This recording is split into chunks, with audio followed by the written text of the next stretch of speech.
instant témoignage. Si vous avez aussi un témoignage à partager avec les autres, n'hésitez surtout pas de nous contacter inbox, car ce n'est pas pour rien que Dieu a accompli ce miracle dans votre vie. Vous pouvez édifier, booster la foi de quelqu'un, encourager quelqu'un d'autre qui passe par le même problème, qui est encore en attente, qui n'a pas encore vu la main des dieux à être encore boosté et à vivre heureux dans ces moments d'attente. Alors n'hésitez surtout pas de nous contacter inbox. Merci. Tout a commencé en 2022 lorsque je suis tombée enceinte. Au-delà des symptômes naturels, c'était autre chose. J'avais un mal-être intérieur inexplicable. Et après un moment, j'ai commencé à faire de rêves négatifs. Alors très négatifs. Parfois, je voyais la tombe où je voyais des fossoyeurs en train de creuser.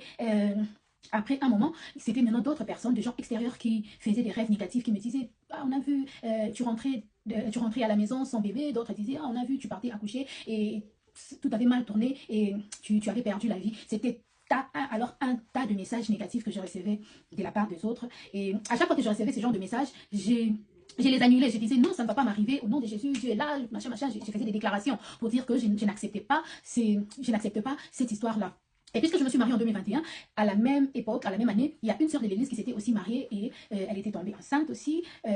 Mais après 4 mois seulement de la grossesse, elle avait perdu sa vie. Elle a eu un problème. Je ne sais pas si ce problème a commencé lorsqu'elle est tombée enceinte ou pas, mais elle avait perdu sa vie. Et cela commençait à résonner en moi pour dire que j'étais la prochaine. Et je me fortifiais, je me disais, non, cela ne va pas m'arriver parce que nous n'avons pas la même destinée. Je faisais des déclarations, je ne cessais de faire des déclarations sur ma propre vie. Et parfois nous prions avec mon mari, avec les frères et sœurs de l'église et tout.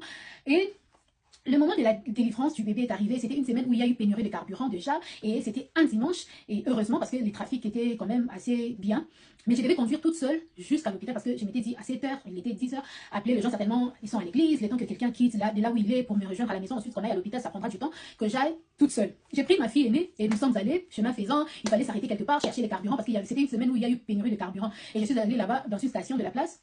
J'ai vu qu'il y avait une longue queue. J'ai quand même appelé le monsieur pour lui dire non, vous devez me servir en premier parce que regardez, je suis en train justement d'aller accoucher. J'ai des douleurs, je ne peux pas attendre longtemps parce que nous ne savons pas dans l'instant qui vient si le bébé peut sortir ou pas. Alors on m'a aussi servi, je suis allée à la maternité, je suis arrivée, mon mari était en déplacement.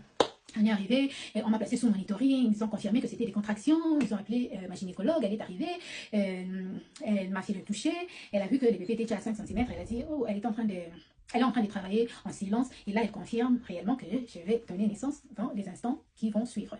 Et là, je vous dis, tout le message négatif, tout le rêve en refait surface. J'ai réalisé, donc, dans les instants qui suivront, je pourrais perdre ma vie, je pourrais perdre les bébés, et tout ce temps que j'ai eu à passer à souffrir, ça serait pour rien en fait. J'ai commencé à trembloter d'une façon, ça commençait à inquiéter et les infirmiers et ma gynécologue. Et lorsque j'étais à 9 cm, on m'a ramenée dans la salle d'accouchement.